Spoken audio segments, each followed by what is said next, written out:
Well, hello, everyone. Thank you for joining us.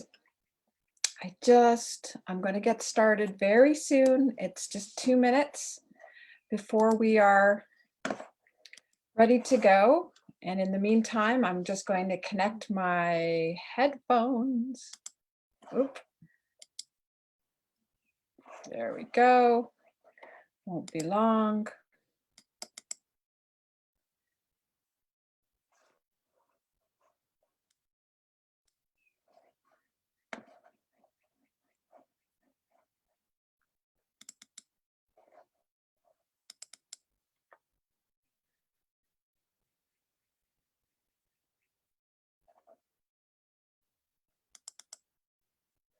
There we go.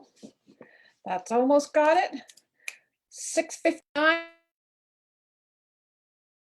Okay, 6:59 it is. Look at that. We are ready to rock and roll. Good evening. Thank you so much for joining us.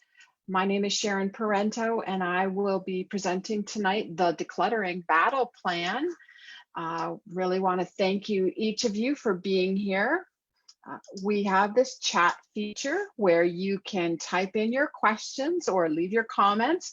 It's really super important to me that by the time we leave here today, that we have answered as many of your questions as possible. So why don't you just take a second while we're getting ourselves situated and say hi in the chat box, just as a way of finding it, okay? So if you look at your screen share at the top, the menu option, it might be under more. So there you go. Hey, we got the first one. Hello, Edward. I'm Sharon. Pleasure to meet you. Want to make sure that everybody is also finding it. So thank you so much. And we'll also ask you to please mute yourself if you are coming into the room. And also, if you do want to ask a question, please stop me anytime and ask in this chat box. That's a great way to handle it, okay? So my name is Sharon. Here is a nice picture of me, photoshopped, clearly photoshopped. And I'm a realtor with Keller Williams. But I just want to put you at ease that I'm not here to try to sell you on anything other than the idea of decluttering. And we do this as a community service. We've been doing this out in the service area that we represent in York Region now for the last several years. And of course, we were doing these in person in community centers and libraries, the McConaughey Senior Center, places like that. And we've had to pivot our business to being all online and provide these webinars online as well. So the reason this came to be was that as I was knocking on the doors in my Richmond Hill neighborhood, and I was talking to potential downsizers, they were very reluctant to try to take on the idea of a move when they still had so much stuff in their house.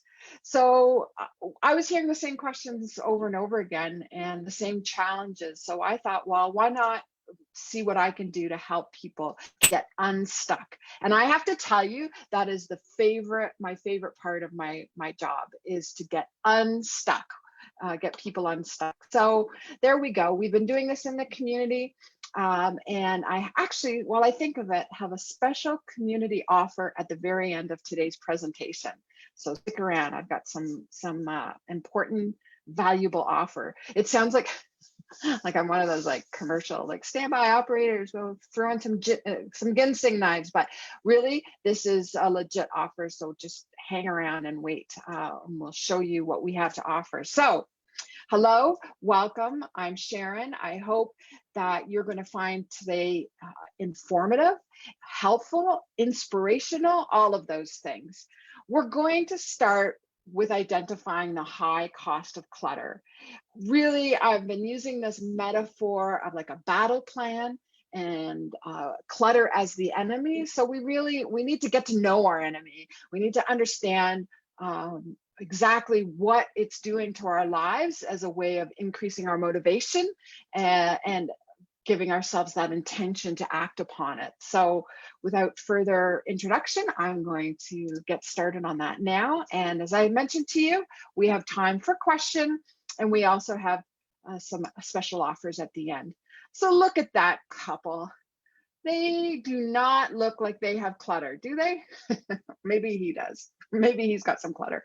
But when I am talking to people thinking about moving, pretty much at any stage of life, but especially as people have been in their homes 25, 30, 40 years or more, we really find that the amount of surplus that we all have accumulated somehow magically has increased. And whether it is the emotional upheaval and turmoil of having to sort through items, or if it's the physical labor that's involved, it ends up being an activity that keeps being deferred, pushed into the future.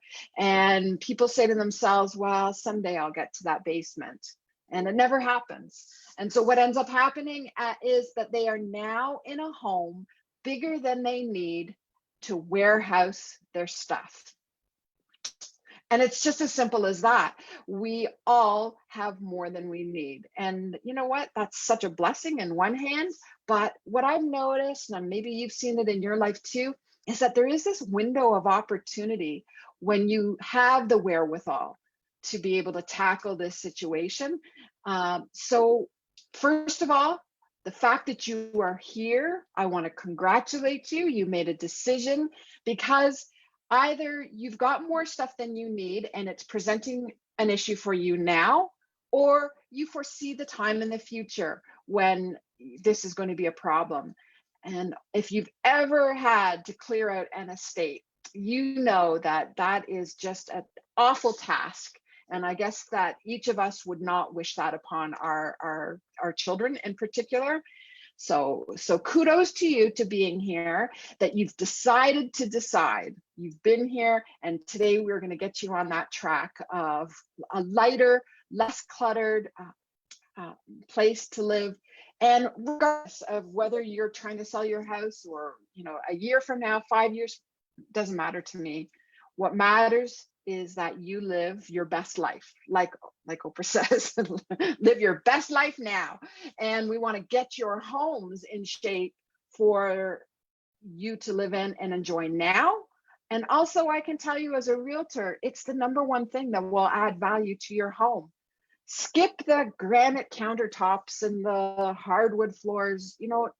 What we really need is a decluttered home to show off the unchanging features that we're trying to sell. Makes sense, right? So if clutter is our enemy, holding us back from a future, whether that is peace of mind or actual financial freedom, we want to make sure that we conquer that enemy. And we have a strategy. I wouldn't just leave you there. I wouldn't leave you hanging. So clutter is the enemy of clarity, and especially as it applies to your future. I know that many of you can't imagine a future that is decluttered. You can't imagine how you could ever downsize and realize the appreciation from the home that you're living in now, that equity that you've acquired. And by getting pinpoint and focused, we're going to bring clarity back to your life and help you to achieve that future, whatever it looks like. So when we talk about the high price of clutter, there are some intangibles like the quality of life that's being affected. We know that psychologically, clutter has been linked to depression, weight gain, insomnia. There's just a whole host of physical manifestations of living in a cluttered life. Emotionally, it's hard. It can lead to an increased sense of isolation because you're embarrassed to have people over. And you know what? I have to tell you, I hear this all the time as a realtor. I come into people's homes and the very first thing out of their mouths is an apologetic Canadian, "Oh, I'm sorry about the clutter." I always say to them, there's a reason why we're having this meeting at your house and not at my house, because I can preach it, can't always live it. And it's not a once and done. Let's just be honest. This isn't something that we just do once and we stay forever and ever, amen. No, it is something that we have to put mental effort towards and physical exertion toward on a kind of semi-consistent basis. But the reason that people are held back is they don't know where to start. So we have our homes that maybe we're becoming more isolated in, but we're also not able to use them just for our own enjoyment as places of peace and harmony and order. So I don't know about you, but I have a threshold where it gets a little too cluttered and I start feeling anxious. So we want to just alleviate that sense for you. We also want to free up the usable space. I've been in a lot of homes where even a safety concern exists because of the amount of clutter. We want to make sure that we reduce the tripping hazards and also just even practical lack of efficiency because you can't find things. You know, I do not know how many times I am held up, even just for a few minutes because I can't find my glasses, my glasses, and I need my glasses to find my glasses. So anyways, we really do know that there is a high price to pay intangibly for a quality of life that becomes negatively affected because of clutter. But more saliently, for my purposes as a realtor, there's also a high price to paying for a storage unit to warehouse your surplus. You're living in a home likely that has spare bedrooms that have become kind of receptacles inadvertently for your surplus. And if you add up the cost of living in your home, you can see that you are paying property taxes, utilities, and maintenance costs to keep your stuff. So one of the most interesting things about this whole topic to me is the fact that self-storage units are popping up all over the place. It seems that every time there's a new community built, there's a Starbucks, a Walmart, maybe a nail salon, and a self-storage place. It's the fastest growing segment of the US real estate market. And it's just a sign, it's a symptom of the bad case of affluenza we all have.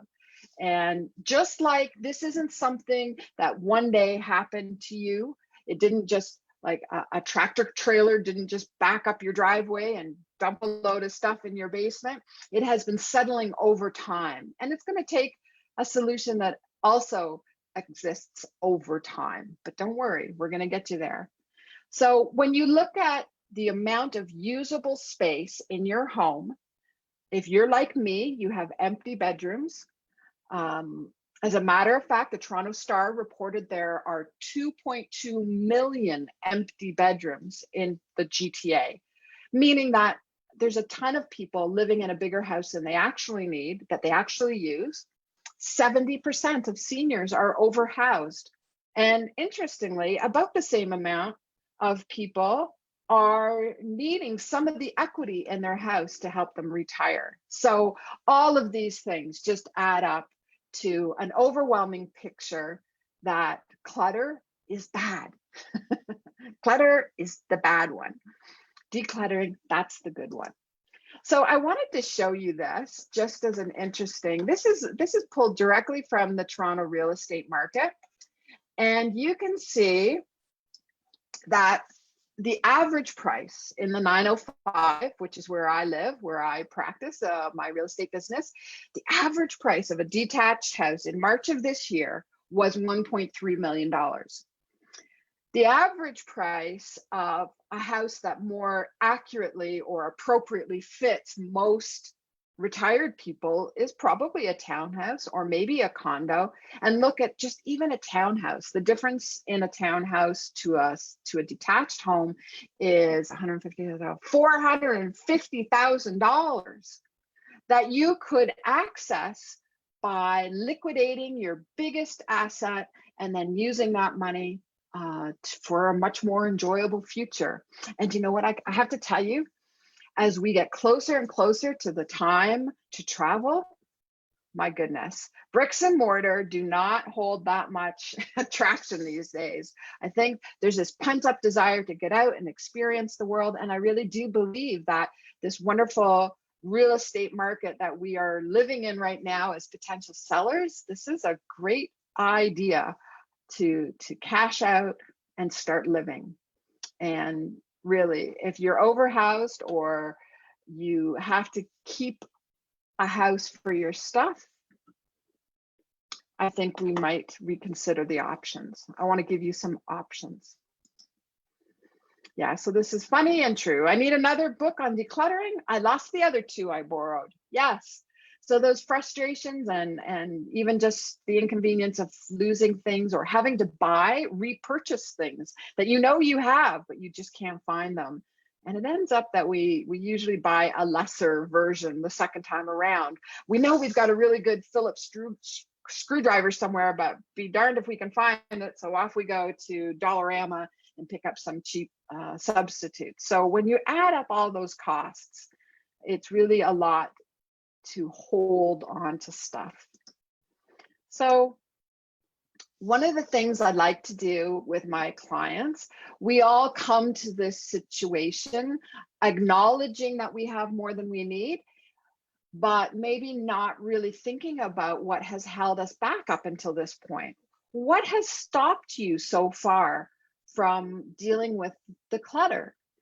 Because, you know, we've all gone through a lot in life. Nobody gets to middle age and beyond without having conquered some much bigger things. And so the life skills, the practical knowledge, probably even the physical ability to declutter, but why haven't you? That's the real question here, right? It's not a clutter problem or a storage problem or a stuff problem. I am going to suggest it's a procrastination problem. So why are you procrastinating on decluttering? That is the question. Well, sometimes it's an emotional blockage where you feel guilty that somehow if you were to get rid of Auntie Sue's chest of drawers, that it would be somehow disloyal to her memory, or you feel like, you know, you're doing the wrong thing to get rid of things from your parents or other places that you've acquired or inherited.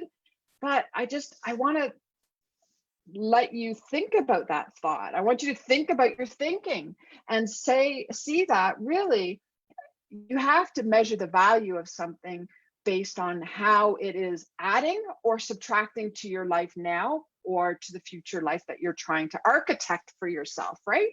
So what is its actual value to your life? And if it's not helping your actual situation right now, then we really have to separate the item from the guilty feeling and let that item go. A similar idea is that we have a sentimental attachment. I am guilty as charged. And until my eldest daughter moved back home after university for a little while, I didn't realize that I had so many preschool crafts and school mementos from my daughters growing up. And I just had so much of it. And I'm going to tell you that macaroni art does not age that well. So a lot of it was, I think, you know, not going to be kept in the long run. So one of the things I did was I took a picture of it, and I have it all saved on my drive, and eventually I'll make it into a photo book, and I can keep their little handouts and report cards. And the goal here is not that we eliminate that sentimentality. No, obviously those are important, but we just reduce it. We want to keep the very best, maybe an example or two for each child just to look back on nostalgically. But you cannot recapture the past by holding on to items. Like, that isn't going to take you there. If it's really just a matter of looking at it and accessing it, well, why are they in boxes in my basement? Or why were they for like 15 or 18 years? I didn't ever open up those boxes and look at them, but I still wanted to keep them. And part of that was a recognition that I could keep some, but most of it we have to let go. Take a picture and let it go. So this is another big concern, is that people are worried that they might need it someday. And I cannot tell you how many homes I walk into and there's a pile of trim or molding or shelves or brackets or hardware behind the furnace because you might need it someday. Well, someday just ends up being pushed off into the future forever and ever. And you don't end up using it. Truthfully, you don't. So what's the worst case scenario? If you threw it out and you actually needed it, what's the worst case scenario? You have to rebuy it. But the best case scenario is that you get rid of it, you've never needed it, you don't use it again, and you've freed up the extra space. So if you're contemplating, you pick something up and you think, well, I might need this. Fair enough, you might, but put a date on it. Think of now, right now, as we're changing over the seasons, this is a great time to purge clothing that you didn't wear. Things that you think, well, maybe I'll wear that when I lose that last 10 pounds. Well, no, if you lose the weight, you get to go and reward yourself with new clothes. Get rid of them and maybe even pass them on to somebody who would be benefited by them. So this is a great little hack. A great tip is that when you clean out your closet, when you put everything back in for the new season, hang the hangers backwards. And if at the end of the next season you haven't used it and the hanger is still backwards, then you know it can go, because typically we take it off the hanger, we wash it, we put it back, and the hanger goes this way. So anything that is backwards, you can get rid of and know that you haven't used it. So the same thing goes with the kids who are storing stuff in your basement. We'll get to that in a second. They need an expiry date. This is a similar pragmatic concern that I spent good money on this. And the category that this really applies to is oversized furnishings. I see this a lot in my real estate practice, the brown furniture that you purchased. And you know, I'm right there with you. We scrimped and we saved and we bought ourselves a Roxton from Quebec, solid cherry Duncan Fife dining room set. It was like a kidney and all the money we had. It was a lot of money. And well, truth be told, I don't like that style anymore. And if I really think of it, it served its purpose. We're not having big social gatherings like we used to. The whole idea that we have a kitchen and a dining room adjacent to each other, that's cuckoo. They're not doing even luxury homes that way anymore. So we really don't need all of that. And the fact that I spent good money on that dining room set way back when doesn't change the fact that I have used it, enjoyed it, and I no longer need it. So it's like that old jalopy of a car where at the end of its lifespan, you say, that car doesn't owe me anything. Well, the truth is none of your possessions owe you anything. So sorry. Whoa, I just lost my window.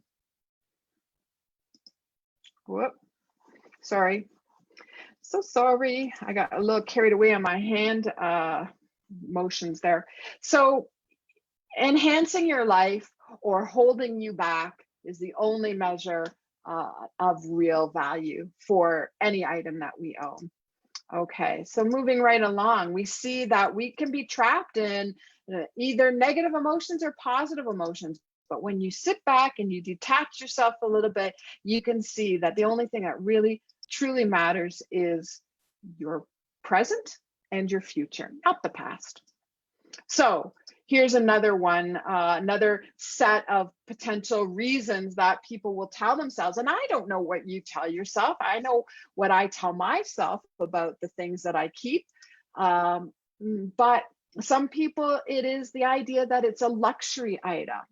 And it doesn't really matter if it's crystal or tchotchkes, it's still clutter. And it's high price clutter or it's dollar store clutter. It doesn't matter.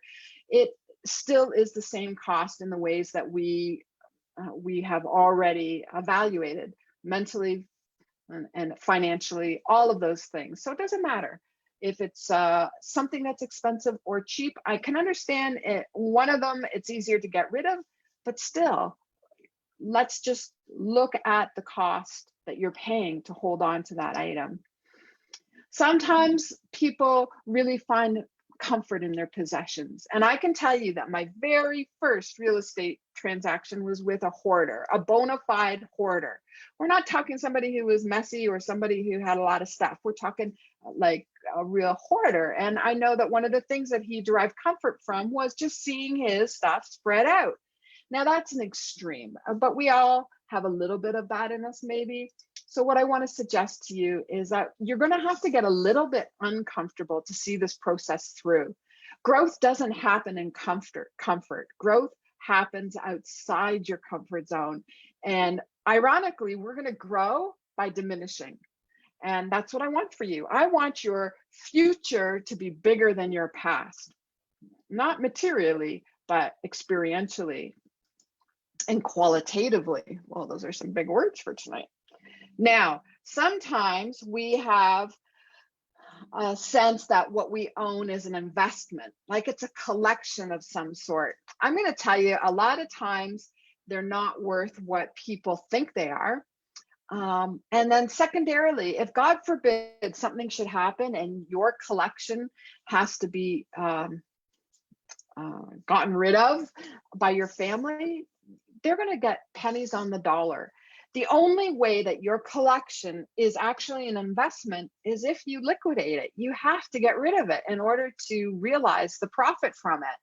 So whether it is comic books or high-end electronics or antique jewelry or a stamp collection or art or whatever it is that you are holding on to, it doesn't do you any good in its present form. It can only enhance your lifestyle if you're willing to part with it. So I recommend that you cash out and enjoy so that you realize the full value of it now. Now, this is a big one I hear all the time, that you are saving it for family members. Well, okay, I've said this myself, but my question to you is, do they know? This is the question of the night. Do they know that you are saving it for them? Please ask them. And then, of course, the follow-up, as we all know, is, do they want it? So I have dealt with many, many seniors who have things earmarked for particular grandkids or relatives. Oh, Johnny's musical, he'll want the piano. Johnny is in a 600 square foot condo downtown. He does not want the piano. So this gets played out over and over again. And if they do want it, what's the retrieval plan? What's the expiry date on this item? And how long are you willing to house it for them before they have to come and pick it up or decide to let it go? Okay, so I am guilty as charged. I saved a lot of baby stuff, including the cradle that I rocked my babies in, like 10,000 miles. And when my daughter moved home, she said, "Why are we keeping that?" And I said, "Oh, it's for the grandchildren." She goes, "Well, A, you don't have any grandchildren. And B, that is not up to today's safety codes. Are you trying to kill your grandchildren yet to be born?" And I go, "No." So she says, "Mom, nobody wants that." So reluctantly, I took it out to the curb, and 20 minutes later, not even, it was gone. And I was grateful to know that somebody who actually did want it, but it wasn't my children. So everybody can come up with a so-called reason as to why they haven't dealt with this in their lives. But the fact that you're here today, I just want to reiterate, the fact that you're here today and you're getting ready to endeavor on a decluttering challenge of your own, that is great. But in case you need reminding, just say to yourself, what would you tell your friend or your spouse? Like I do notice that messies marry neats and neats marry messies. And that might be your situation where you're all gung-ho about decluttering the other person's stuff, but keep your hands off my stuff. So what would you be telling yourself from the outside? So just getting a bit of emotional distance, understanding that we are all capable of doing this task. It's not difficult, but neither is it easy unless we just kind of acknowledge what we're dealing with. Okay? So change is painful. Like I said before, growth occurs outside your comfort zone, but nothing is worse than sticking in a place that you don't belong. And if you're in a home that you don't want to be in, but you just don't know how to get rid of the extra, we're here to help. We don't want you sitting on the fence. That's very uncomfortable. So let's get going. What is your blockage to getting yourself decluttered? What fiction have you been telling yourself? Is it that your kids want it? Is it that you spent good money on it? Are you afraid to let it go, or guilty, or you've got sentimental attachment to everything? Well, a lot of fictions we tell ourselves. We can also counter with a decluttering fact. This is costing me too much. This is impacting my life in a negative way. My kids don't want it. There are people who could use it, et cetera, et cetera, et cetera. So this is really the self-reflective portion of tonight. We are going to get into some practical helps. Don't worry. We will get down to business. But right now, Cheryl, all this one day will be yours. And do you remember the question to ask? Cheryl, does Cheryl want it? And does she know? So that's the conversation you need to be having with the people that you're intending to save things for. I love this. Next slide. You know what I really want for our 25th anniversary, Harold? A dumpster. Oh my goodness. Can you imagine? That would be so much fun, just to be able to purge and have it right out the door and off it goes. I think that would be marvelous. Look at that couple. I'm sure we can all relate. So before we get to the dumpster stage, there are things we can be doing. And 1-800-GOT-JUNK has these amazing commercials on the radio where they're talking about waving a wand and you get back a room. I think those are so inventive, such great marketing. And we're going to get you there as well. Not quite the magic wand, but we will get there. So this is our clutter busting strategy for successful home sales. If I told you that every bag of clutter you took out of your house or dealt with otherwise was worth $100, would that be enough of a carrot? I don't know, but I just made up that number to be very honest. But like I said at the very start of our time together tonight, it is the number one thing you can do to prepare your home for sale.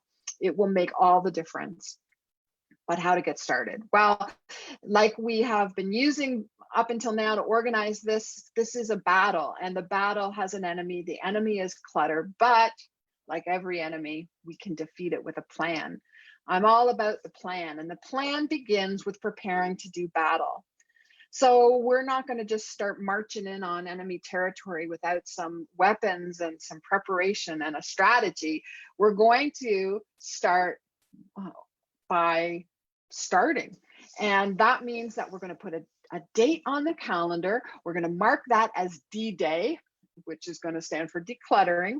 And this is when we are really going to take action. That helps us overcome the procrastination.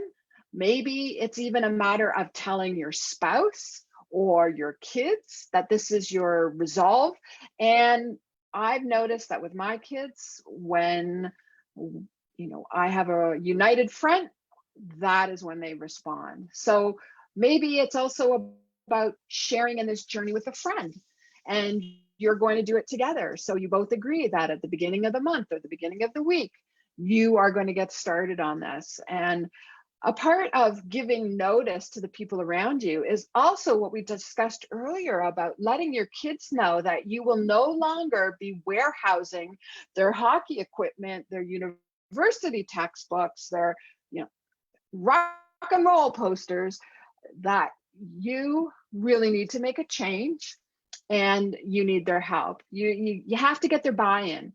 And I think that with grown children, the best method is to Give them the moral or emotional reason why, the practical reason why. You know, your dad and I aren't getting any younger. This is going to get harder and harder as we go. We really do want to declutter in preparation of a sale or just getting ready for the future, or we just acknowledge that we have too much stuff and one day it's really going to be a big burden. So we'd like to give you to the end of the summer to get your hockey equipment out or whatever it is. And by giving them notice, that is establishing a timeline that they also have to comply with. You better have kind of a backup plan if they don't come through. Like, are you going to donate it? Are you going to sell it? Like, what is it?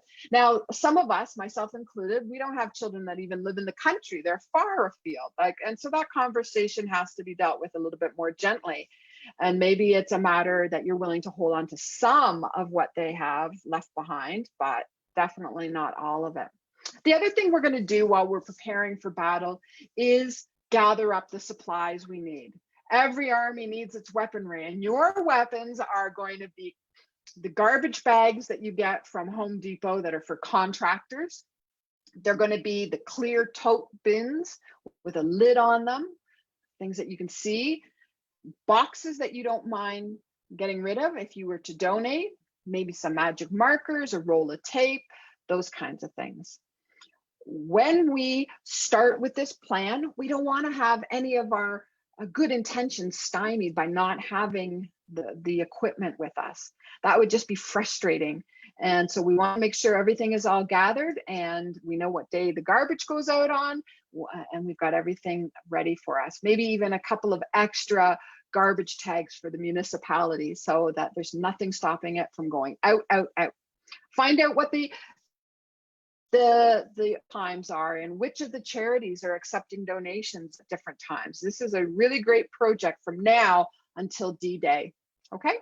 And then finally, I want you to visualize the good end result, like that magic wand at 1-800-GOT-JUNK, you know, where poof, you've got yourself a spare bedroom that you didn't know you had. Or, oh my gosh, can you imagine actually parking in your garage? I've heard of people that do it. I've never met one, but apparently this is something that's within the realm of possibility. So maybe that's your reward, is not having to scrape off the windows. All of these are good things, and you know best what's going to motivate you. And it's a matter of the stick and the carrot. Okay, so we ascribe to a method called the Pomodoro method, where we are chunking time. Let's start with that side of the equation. Just like if you had some big fitness goal, you wanted to, you know, run a marathon, let's just say, you wouldn't decide that all of a sudden one weekend you're going to do all your workouts, right? You would never walk again and you'll never go back to the gym again. So what I want you to think of is time on task over time. That is the winning formula. By doing things in small chunks of time, but regularly, you see the best gains. The best gains are with small increments of time repeated 2-3 times a week. By the end of the month, you would be amazed how well you've done. So we're talking about the Pomodoro method, which is named after the kitchen timer that looks like a little tomato, and we set it for 25 minutes. I do it on my phone. I do it all the time on my phone.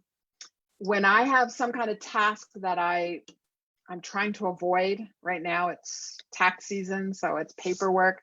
When I have something that I want to avoid, I set the timer, and then it's 25 minutes, and you'll be amazed how much you can get done. It's the perfect amount of time that you can focus, no multitasking. You're just on this one job, and this has been proven by efficiency experts to be the sweet spot for efficiency. So 25 minutes, it's as long as I'm usually like, that's as much time as I usually spend on YouTube looking at cat videos. You could actually start on the basement. The other thing that we really recommend is that you stick to the area that needs it the most. So is that your basement? Is that your garage, your craft room? What is it? That's where you start. And so you're going to do those 25-minute sessions a couple of times a week until your room is about 80% done. You don't have to do it perfectly. It doesn't have, because there's always that remnant that you're never quite sure what to do with. You know, right now, maybe you're pulling out the clothes from the closet, and there's always a few kind of questionable items. We're not looking for perfection. We're looking for an improvement. And anything that you do is going to be an improvement. While I think of it, I want to warn you about potential pitfall. This is a booby trap. It is the booby trap known as photographs. Don't go there. You will never come back. You will be lost. And we want to make sure that you stay on track. So if you run across the photographs, you put them into a box and you deal with them at a later time. If you're as sentimental as I am, you start, ooh, they're so cute. No, we don't want that. We're going to stay on task, and we're just going to put those off to the side to deal with later. The other enemy of this system is paperwork. If you start rifling through old receipts and you're looking, and again, you're lost. So we're going to avoid photos and paper, the two P's. Those are your little enemies that are going to try to get you off track. But otherwise, you stick in that room, you do your best to about 80% done. Now, I don't know if you knew this, but professional organizers even take it one step further. You look at your basement. You're standing at the threshold of your basement door, and you go, oh my goodness, where am I going to start? Start on the left and work your way around clockwise. If you're at a garage and the garage is a wall of boxes, start on the left. So you're going to go left to right, top to bottom, and that's how you tackle it. And it's like eating the elephant one bite at a time. So it isn't a wall, it isn't overwhelm, it is one box for 25 minutes. You can do that. You have conquered so many bigger enemies than a box in the basement. I know you can do it. So this is how we are going to start taking back the territory, like one square at a time, like a chessboard. That's right. And sometimes we can't do it all on our own. So it's time to call in some help. I understand with COVID and all of our safety concerns, this isn't the best strategy, but it is definitely part of the plan, that maybe the people who are closest in your social bubble can come and give you a hand, whether that's just getting things out to the trunk of the car so that you can donate it, or taking e-waste or hazardous waste up to the dump, or whatever that looks like for your situation. This is the time to ask for help as you feel comfortable. So whatever, dog sitting, house sitting, brownies and baked goods for the sales, and all of those things, ask for some help. And if you don't have the people in your sphere, or you don't feel comfortable inviting them into your social bubble, then there are actually a ton of companies, professional organizing companies. The fact that they have cropped up, that they have sprung up, is just an indication of how prevalent this issue is for a lot of people. So you can hire people to come in who will maintain COVID best practices and come in and help you get started if you absolutely can't start it yourself. Or sometimes, as I'm going to be doing this weekend, I have a teenage daughter. I'm going to hire her to help me sell some things online. And I'm going to give her a commission. I don't have time to do this. I don't have time to upload pictures of patio furniture. I need her to do that. She'll get a commission, and that's a win-win situation. I'm all about win-win situations and solutions. So maybe you've got a grandkid who will help you offload your DVD collection, or help you get things out to the recycling depot or whatever it is. And I know that my kids are really struggling to find any kind of help. So job, I mean, so to help for a few dollars in their pocket or pay their gas money or whatever it is. So just want you to think outside your own circumstance and ask yourself, who can you recruit to help you in this endeavor? Is it a professional? Is it family members? Is it a friend? Even helping a friend. You go over to somebody else's house and their junk holds no sway with you, right? You don't have any emotional attachment to their junk. So perhaps you could trade off decluttering services with each other and help keep each other accountable and on track. Okay. So finally, this is the loot, the booty of your endeavor, is that you get to have less stuff, but a better life. And that's what we're all about. And it's really a choice. It's a choice, number one, to stop bringing anything new in until you get this under control. That's a resolution each one of us can definitely do. That we don't buy any more toilet paper or cling wrap or light bulbs or whatever it is that you have more than a lifetime supply of. No more. And then we can tackle the next steps. I just want to remind you that right now, you have the freedom to hold on to all of this stuff. You have the space to hold on to it. But what we're really looking for is freedom from the responsibility of housing it, of maintaining it, of keeping track of it, all of those things. I want us to think of how we could live a better life without it than we can with it. Okay, so we next will be delving into very specific recommendations based on different categories of things to be sold, things to be recycled, things to be kept, things to be trashed. We always use trash as the last possible option. We don't want more going into the landfill than necessary. So we're going to try to give you as many strategies next week that will help somebody else. And again, we're back to that win-win. We're always looking for the win-win.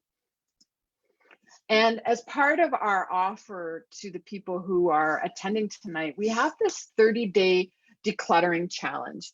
It's a little bit of a deviation from the method that I've prescribed tonight, but regardless, it's been well received because it helps people get started. What it is every day for a month, you get an email.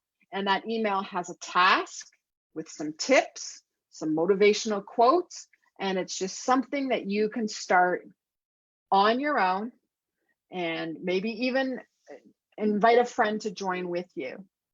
And it really will get you started. By the end of the month, you'll be so amazed at how much better you are feeling about your environment. So this is what it looks like. This is our kind of scorecard. Don't worry, it's all self-governing. I'm not coming to your house and checking to see if you did your homework. We've even built in some rest days, some reward days, but it isn't quite the Pomodoro method in the sense that we are doing a little bit here and there, but it is still those 25-minute self-contained tasks that you can accomplish and feel good and really start the ball rolling to a better, lighter, freer life. So that is something you can sign up for. We will be sending out this link to this presentation. It is being recorded. We'll be giving it out to you as a follow-up. And you can also visit our website at S.M.A.R.T Realty Solution, singular.com and sign up for it there. But don't worry, you are going to get information about joining it. And it's a great way, just as I said, to get past the hurdle of starting. The hardest thing is starting. And then once you're actually into it, it's not so bad. The other thing, this is the big offer, so to speak, that I'm so excited about. We have a charity fundraiser for CHAT, York Region, and they are a wonderful social service agency run primarily by volunteers that help seniors with social and nutritional even. They're best known for their Meals on Wheels program, and we are raising money through hosting a paper shredding event. So I know that we all have far too many paper hoards and piles, and this is a way for you to come and have your papers securely shredded on site while you wait. And then we will be taking donations for chats, either online or in person. Okay, so we are doing this all socially distanced. We did it in October at the Heinzman House in Thornhill, and it was very, very well received. We had a lot of participants. I think we're up to somewhere around 40 people registered for spots now. So this is going to be a big deal. We want to make sure that you have a time slot and bring your papers. It's pretty remarkable. The guys you pop your trunk. The guys come out, they load up your papers. You can watch it being shred on a closed circuit TV, and they bring you back your boxes. So no charge, but we do want to raise some money for chats because they're doing such important work for the seniors in York Region. Okay, so that is just for y'all, you people here tonight. And if you live in York Region, this event will be in Richmond Hill, and I encourage you to come out and support this worthwhile cause and do yourself a favor. It's another one of those win-wins that I like to deliver wherever I can. Okay, so this is a great place now. If you have specific questions, you can type them into the chat box. You can unmute yourself and ask the question, and we're going to do our best to make sure that you have all the answers that you need. If you require more information, we will be digging down next week. Next week is the deep dive where we'll actually be really starting. We've got the battle plan. We're going to start with campaign divide and conquer, continuing the historic metaphor there. So we're going to get going and really sorting through things room by room and helping you get on top of this situation. So you can register and come on back. If, the old joke says, if you have enjoyed what you've heard tonight, please tell a friend, bring them back as well. We really want to help as many people as possible. And if you haven't enjoyed it, then don't tell anybody. No. But we've been doing this a long time in York Region, usually in person. We'll also be sending you out a workbook that will help you track our ideas. So no worries, we'll be keeping in contact with you. And if you have any questions, we do have the resources to help you. And pretty much everything about your situation we've likely seen before. I hope you can tell that, this is a judgment-free zone. We really just want to help you. How do you shred? How do you register for the shredding event? Well, the best way is to send an email to me or through our website, S.M.A.R.T Realty Solution. And my operations coordinator, who is handling all the appointments, she will get back to you and let you know what time slots are available and you can choose. It's going to be in Richmond Hill. We've had the venue bumped numerous times because of the city of Markham, the town of Richmond Hill, the city of Richmond Hill, they keep shutting down their recreation facilities. So we are going to be at the Richmond Hill Board of Trade. And that will be, we'll give you that address when your time is confirmed. Okay, so you can reach out to me. We'll also reach back out to you. Anyone who was in attendance tonight will get that information automatically sent to them as well. So we are all over social media. If you are on Facebook, you can find our business page there where we post about our events. We have several of these webinars that we do. We do them on renovation, we do them on staging, and we do them on getting ready to downsize. So there's lots of good learning there that we have been working on to help our senior clients specifically, but general knowledge as well. I think anybody can benefit by decluttering. It doesn't matter how old you are, how young you are, whether you are selling or not, it doesn't matter. We all can benefit by helping ourselves with this. So we're on LinkedIn and Instagram, And that's our website there as well. So like I mentioned to you, if you have any questions, it's my pleasure. I have another 7 minutes before I go and walk my dog. So what questions can I answer for you? I would also welcome your feedback, your comments. Whether or not you know somebody who you could invite, you know that you're welcome back here next week. I hope you will join us again. Any questions, comments? I feel like I should play the Jeopardy tune here.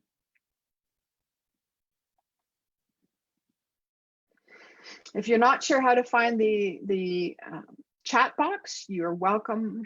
Oh, I'm glad, Audrey, that you found it helpful. Thank you. I'm glad. Thank you, Ed, for your kind comments. We're going to drill down next week and really start on our battle plan, start applying it. Okay, so any questions? Is there any, what do you own a ridiculous amount of? I think that should be the icebreaker question for next week. What do you own a ridiculous amount of? Anybody want to? Other people's stuff. Yes. Holy moly. Yes. I can relate. We get generational warehousing. We have things that we inherit. We've got things from our kids. Yes. Clutter. Okay. But what particular kind of clutter? Is it VHS tapes? Is it books? Books are a big one. Holy moly. Books are a big one. Are we really going to reread it? I don't think so. I was very happy when one of my daughters took a bunch of my university books, and I don't care if they clutter up her house. They're just better there than mine. Anything else that you own a ridiculous garbage? Hey, well, I love dealing with the garbage because it is such an easy win. It's like the low-hanging fruit. We get it into bags and out. We're going to order some contractor garbage bags from Home Depot. Go pick them up. You'll be in like aisle number 75 over there on high tech. Oh my word.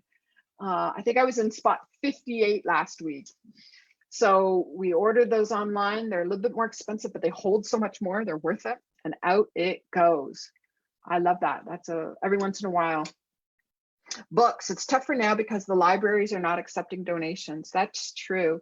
One of the things that I have had success with is selling them as a lot, as a bundle on Facebook Marketplace. You know, if the end goal is that somebody else would just pick them up and take them away, then, you know, charging $25 for 10 hardcover covered books. What else do people have to do besides read these days? Reading and crafting and cooking and gardening. So that's a great way. If you've got multiples of something, you bundle them up as a lot and sell the entire lot, and people will see the value and come and pick it up. Curbside, leaving it out on the curb too. Not lately because everything is so rainy, but when we have a spell of good weather, I've been amazed at what goes from the bottom of my driveway. Unbelievable. Okay, front closet, VHS tapes. Yes, it's tough because it's even increasingly difficult to find the hardware to play them, right? Yes, computer hardware. A lot of this is e-waste, but we have amazing recycling depots in York Region that will take your e-waste. Business inventory, clothes. So a lot of this is donatable. Some of this is recyclable. Hard to say whether or not the business inventory can be, okay, bye Audrey. Whether or not it can be sold. But there are auction houses that will help with that kind of liquidation. So there are some options. Google is your friend. You can find people to help you with this. And I also have some places I can refer you to. Okay. Well, it is 7:57. It's sellable, just been procrastinating. Yeah, well, that's everyone. somehow none of us managed to get in shape, repaint the house, or learn Spanish during COVID. I'm not sure why. We've had nothing but time, but somehow the motivation just hasn't been there. So I hope you're feeling a little more motivated. Come on back next week.